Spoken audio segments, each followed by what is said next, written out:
Bonjour Mathilde, bienvenue dans ce podcast. Merci d'être venue. Comment tu vas? Je vais bien, merci. Est-ce que, est-ce que tu veux bien te présenter et présenter un petit peu ton parcours de maman solo?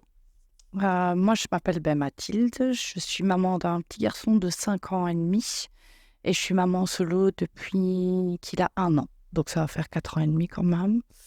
Mon parcours, à ces 1 an, j'ai pris la décision de partir, de déménager totalement. Donc je me suis retrouvée un peu, sans rien, sans logement, sans voiture. Il a fallu vraiment tout reconstruire, parce que j'avais pas de travail. À la base, on avait décidé que j'élevais, Adonis jusqu'à ses 3 ans, donc que je ne travaillais pas. Donc il a fallu absolument, assez 1 an, que je me débrouille, que je retrouve un équilibre surtout, financier. Hem et voilà. Claudia, dis-moi? Et donc, tu es maman solo depuis, depuis 4 ans, depuis 4 ans et demi, c'est ça? Donc, tu es maman solo depuis 4 ans et demi. Et quelles ont été justement tes difficultés par rapport à cette vie de maman solo? Et les plus grandes difficultés que tu as rencontrées et comment tu as pu les surpasser? Ma plus grande difficulté, c'était déjà, de retrouver un travail en ayant Adonis à temps plein, parce que moi je l'ai tout le temps. Il va que un week-end sur 2 chez son papa. Donc c'était déjà de pouvoir s'organiser avec un travail qui corresponde, à Adonis, parce que je l'avais pas inscrit à une crèche, je l'avais pas inscrit au pré-cardinal, donc il a fallu faire tout ce process. Déjà, donc ça, c'était une de mes premières grosses difficultés, et puis la gestion, du quotidien, parce que, voilà, ça reste des enfants, ça fait des crises, il faut gérer leur colère, c'est pas toujours, facile, et notre propre colère, parce que, moi, j'étais en plein deuil de séparation, j'étais en pleine dépression, hem, donc il fallait que je prenne soin de moi et de mon fils en même temps, donc ça, c'était vraiment ma plus grosse difficulté, de prendre soin de nous 2 en même temps. C'était vraiment très difficile. Maintenant, j'ai vraiment une chance assez incroyable, c'est, je suis très bien entourée familialement. Donc ça, c'est vraiment un gros plus. J'ai une maman qui est en or, et donc qui m'a beaucoup soutenue, même sa marraine, son parrain, donc enfin, j'ai vraiment une je suis très, très bien entourée, même si je me suis sentie souvent seule. Ça, c'est quelque chose, où beaucoup de personnes ressentent, je pense, c'est on est bien entouré, mais on est quand même seul. Parce qu'on est seul avec ses difficultés, il y a personne qui peut les comprendre. En tout cas, c'est la sensation que l'on a, et ça, c'est une des choses de la dépression, hein, qui fait de là, au niveau apprentissage, j'ai appris à lâcher prise, surtout au niveau d'Adonis, parce que, moi, je l'ai élevé depuis sa naissance toute seule. Même si je suis restée 1 an avec le papa, c'est toujours moi qui m'en suis occupée, en fait. Heu que ce soit du matin au soir, de la nuit, c'est toujours moi qui ai géré. Donc là, j'ai dû apprendre à lâcher prise en acceptant, de le déposer en garde, chez son parrain, chez sa marraine, à dormir, que quelqu'un d'autre aille le chercher à l'école. Enfin, c'est de couper certains liens où j'étais pas prête à faire. Ça, faut rester réaliste et à me faire confiance. Parce que, pendant la première année, d'Adonis, on a, enfin, de beaucoup de mamans, je pense, hein, quand on accouche, on a plein d'informations, sur l'allaitement, sur les nuits, il faut les laisser pleurer, il faut chic, il faut tchac.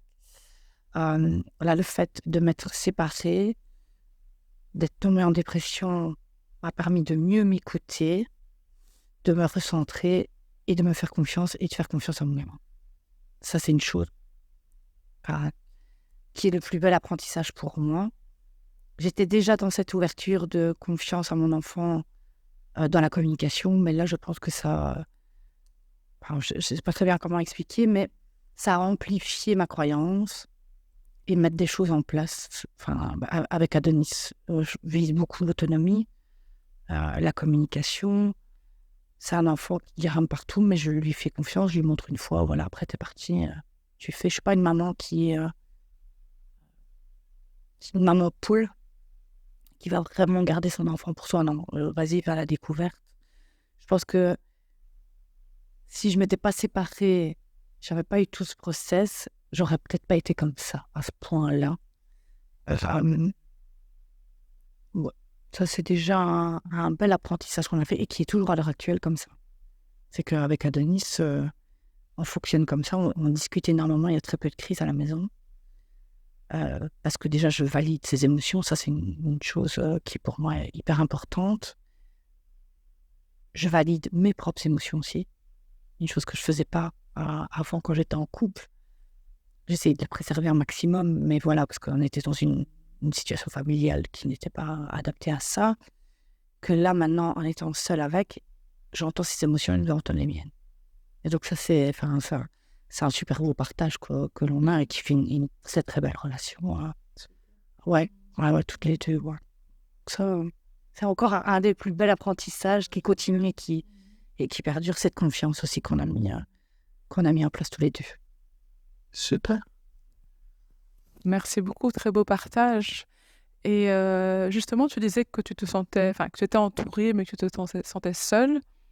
Est-ce que tu savais demander de l'aide? Parce que tu m'as dit, j'ai réussi à valider mes émotions, etc. La communication, tout ça, c'est vraiment avec ton parcours, tu as réussi à l'apprendre toute seule grâce à ton expérience, ou tu as quand même demandé de l'aide? Et est-ce que pour toi, c'est important quand même de demander de l'aide, surtout quand on est en dépression, de professionnels de la santé, notamment, ou même des thérapeutes en alternatif? Est-ce que tu as fait cette démarche-là ou tu as fait tout ton petit chemin, ce petit chemin-là toute seule? Raconte-nous un petit peu par rapport à ton aide, l'aide à laquelle tu as demandé. Non, moi je suis quelqu'un qui est vraiment qui avait, peut-être moins à l'heure actuelle, même si ça reste un apprentissage quotidien, qui a du mal à demander de l'aide. Donc ça a été très très difficile les premiers mois.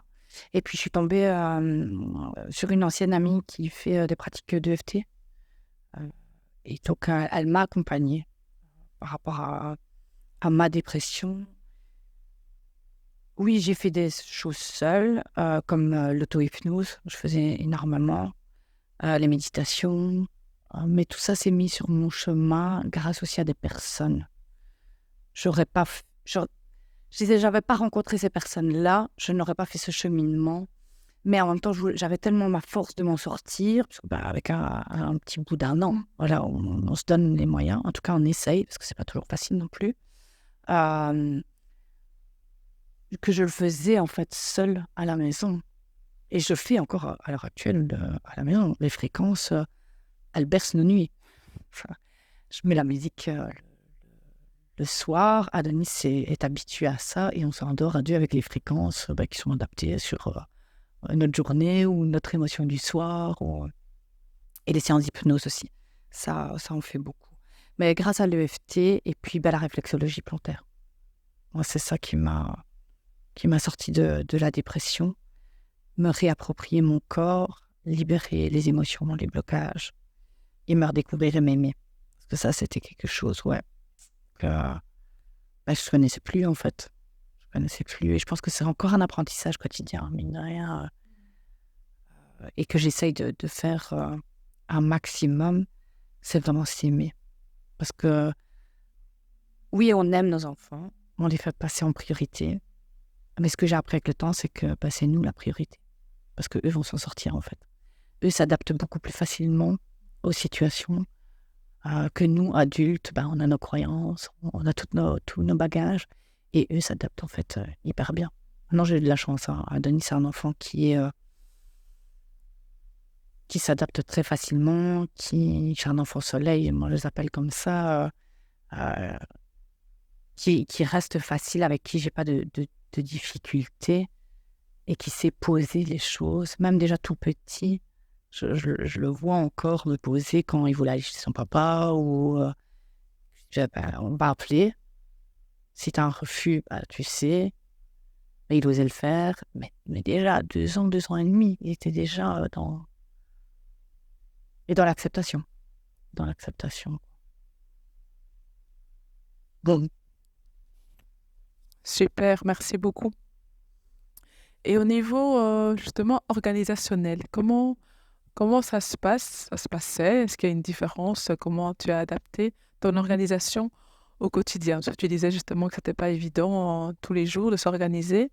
Voilà, qu'est-ce que tu as mis en place et comment tu fais aujourd'hui? bah, déjà, dans un premier temps, j'ai cherché un boulot à mi-temps parce que je voulais continuer à exercer mon rôle de maman un maximum auprès d'Adonis. Même si financièrement, automatiquement, on perd. Là, j'ai revu notre niveau de vie, entre guillemets, à la baisse.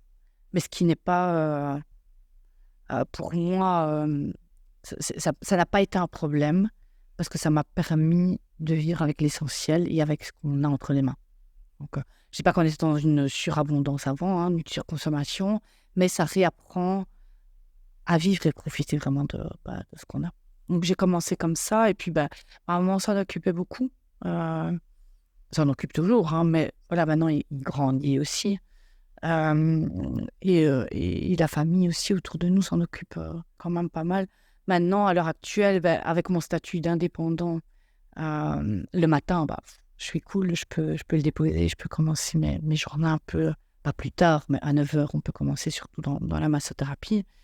Et fin de journée, il reste à la garderie, hein, maintenant. Une chose que je faisais par avant, mais qu'il est en âge à 5 ans et demi de comprendre que je travaille et que donc il doit rester à l'école. Mais sinon, quotidiennement, on n'a pas de... Comme beaucoup de personnes, on se lève à telle heure, on fait telle chose. Enfin, on n'est pas régulé comme ça. Tout est fluide à la maison. Dès qu'on se lève, c'est cool. Il va même peut-être me préparer ses tartines, même le week-end de temps en temps. Ouais, même le week-end de temps en temps. Je lui dis, écoute, moi, tu me laisses un peu me reposer, c'est bête, mais il me dit, ça va, je vais descendre. Il va descendre, il va faire ses tartines, il va être cool, il va jouer, et puis voilà. Mais c'est fluide. En fait, à la maison, c'est fluide. Et ça, je pense que je les changerai pas pour avoir tout l'heure du monde, en fait. C'est une vie tranquille. Bon, je n'ai pas dit que tous les jours étaient faciles, hein. Attention, mais je pense que le fait d'avoir une éducation axée sur la communication tout en ayant un cadre,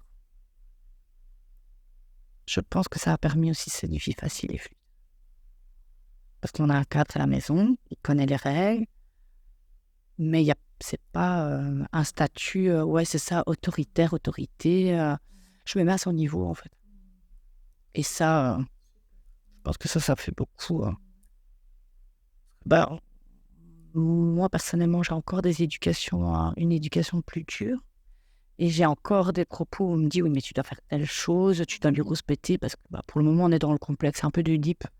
Et j'ai beaucoup de mal à me séparer de maman. Et quand j'entends, tu dois lui rouspéter dessus, je dis, mais ça sert à quoi? Rien du tout. Alors, à un certain moment, on leur pose le cadre en disant, je suis pas obligée de tout accepter non plus. Mais lui rouspéter dessus et commencer à me disputer avec, personnellement, je vois pas vraiment l'utilité. Mais c'est d'entendre ses émotions, il doit entendre les miennes, et qu'à un certain moment, il y a des choses on doit quand même aller à l'école. Hein. Je ne peux pas faire autrement. Tu dois quand même aller à l'école et moi travailler. Mais ces éducations où on fermait la communication et on se disait, non, maintenant tu t'es, c'est tout, c'est comme ça. Chez nous, il ne fonctionne absolument pas comme ça. Je pense que ça, c'est très bénéfique. Super, merci beaucoup. Mais je pense que tu as déjà donné pas mal de conseils. Là, par rapport à ce que tu disais, ça me parle énormément et c'est vraiment la même vision que j'ai de la maternité. Comme tu disais, c'est vraiment d'abord s'aimer soi, prendre soin de soi, communiquer. Mais tout ça, il faut apprendre à le faire déjà avec soi-même. Si on arrive à communiquer avec soi-même, à s'aimer soi-même, à écouter ses émotions, on arrivera plus facilement à le faire avec son enfant, ses enfants, et c'est vraiment la clé. Donc, merci beaucoup pour ce partage. Tu as déjà donné quelques conseils, mais peut-être pour rappel et pour clôturer ce bel échange, est-ce que tu aurais quelques conseils clés pour les mamans solo donc pour lesquelles c'est nouveau et voilà, comment est-ce qu'elle pourrait pas surmonter, mais vivre mieux cette expérience, ce parcours de vie-là. Une chose que je mettrais en avant, c'est de sortir, aller à l'extérieur, aller en pleine nature, aller... Enfin, rien que ça, parce que je me souviens, j'avais beaucoup de difficultés à me dire non, il faut que je fasse une sieste, par exemple, quand le petit dort, parce que tu as toute la charge qui est derrière, voilà.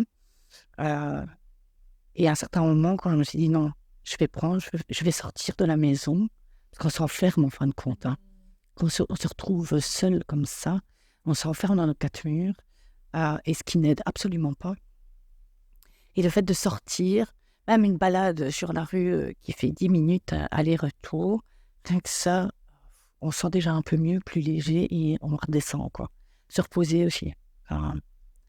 Ça peut être une chose bête, mais essayer d'apaiser son esprit maintenant. Je me revois à ce moment-là dans tous mes tourments. Et encore, je me dis mes tourments, chose que j'ai eu une séparation entre guillemets facile.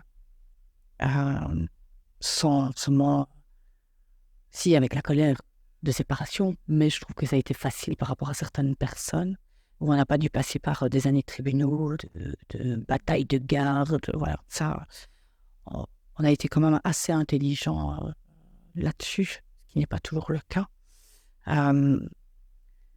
Mais oui, essayer de se reposer aussi. Aller se promener, se reposer, faut pas hésiter. Moi, je trouve qu'il y a des super chouettes outils maintenant gratuits, parce que ça aussi, quand on se retrouve seul, on revoit nos finances à la baisse. Il y a plein d'outils sur YouTube, notamment sur les fréquences à mettre au quotidien, des méditations, des hypnoses. Et alors des choses, peut-être qu'on n'en parle pas assez, c'est qu'il y a des ASBL aussi pour les mamans qui sont seules.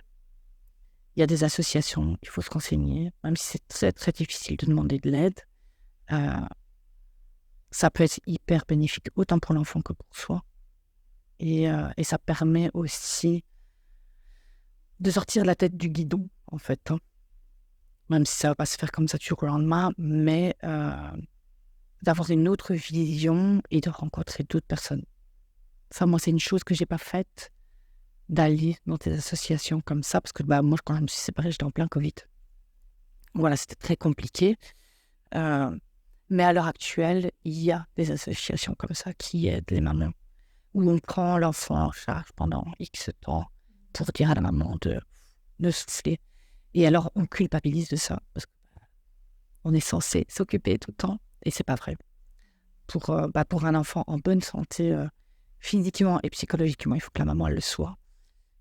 Et donc, il ne faut pas culpabiliser à demander de l'aide et à de lui le laisser, de s'autoriser à le laisser pour nous respirer, prendre soin de soi. Ça, pour moi, c'est une chose qui est importante, vraiment. Oh, super, merci beaucoup pour ce partage. C'était vraiment un très bel échange. D'ailleurs, je vais vous mettre le lien de Mathilde, hein, qui est, on ne l'a pas dit, tu l'as dit vite fait, vaguement massothérapeute et réflexologue. Donc, je vais mettre son lien en commentaire, enfin, dans le post pour comme ça, vous pouvez aller voir un petit peu, c'est quoi, Facebook, site, non, c'est Facebook, Insta, Facebook, Insta, aller voir un petit peu ce qu'elle fait. Elle a des mains en or, il paraît, je n'ai pas encore essayé, mais je vais aller essayer. Et elle a aussi une voix très douce et un très grand cœur. Donc, merci beaucoup pour ce bel échange, ces belles valeurs, ces beaux partages. Et je vous retrouve très bientôt pour un nouveau podcast. Merci.